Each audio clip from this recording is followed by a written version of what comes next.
Hi folks, Lou here to talk about a semantical confusion that I discovered as I was looking into the possibility of building what most people would call a deck building game.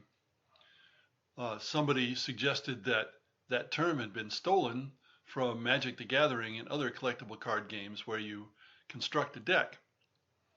So it seems to me that the proper terms for these two games should be first for Magic the Gathering, deck construction, something you do before the game where you put your cards together into a deck of 60 or 100 or whatever it is. And what we now call deck building games ought to be called deck accumulation games because you're accumulating cards as you play the game. Now, from a design point of view, that also makes it a little more clear what's going on. And from a design point of view, the mechanisms are quite different.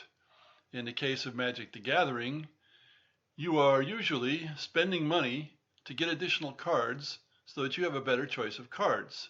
Now, I know this is not done in tournaments, but this mechanism of essentially pay to win is built into the game from the start. And that's how it succeeded when it first came out. On the other hand, with what we call deck building games, and I prefer to call deck accumulation games, everybody's on an even stage. Nobody has an advantage. Spending more money doesn't make a difference. Now, when I first heard of Magic the Gathering, I said, I'm not going to play that game because it's not a fair game. It does have its interesting points in the actual play, the powers of the cards and the combos and so on.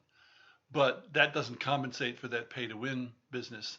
And also, I don't seem to be very interested in two-player tactical games unless they're ones I invented, or unless it's Dungeons and Dragons, which is two-sided, tactical in many cases.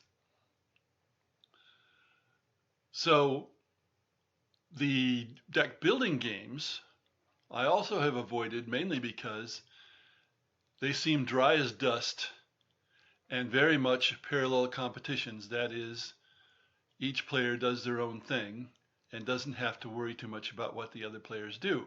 Now, I've talked to people who play Dominion and have found cards amongst the many, many cards that can go into the center of the table that mean they have to watch what the other players are doing very carefully. But that's an exception. That's sort of been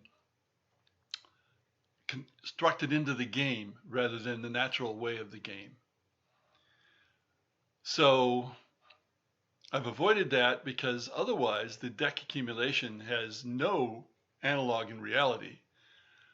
Now have started to work on a deck accumulation game that will represent the era before World War I, when the great powers of Europe were grabbing colonies and making alliances and so on. That will be considerably more interactive than your typical deck accumulation game. So who knows how that will work out, but I may someday get to the point where I can make a prototype and play. Thanks for listening.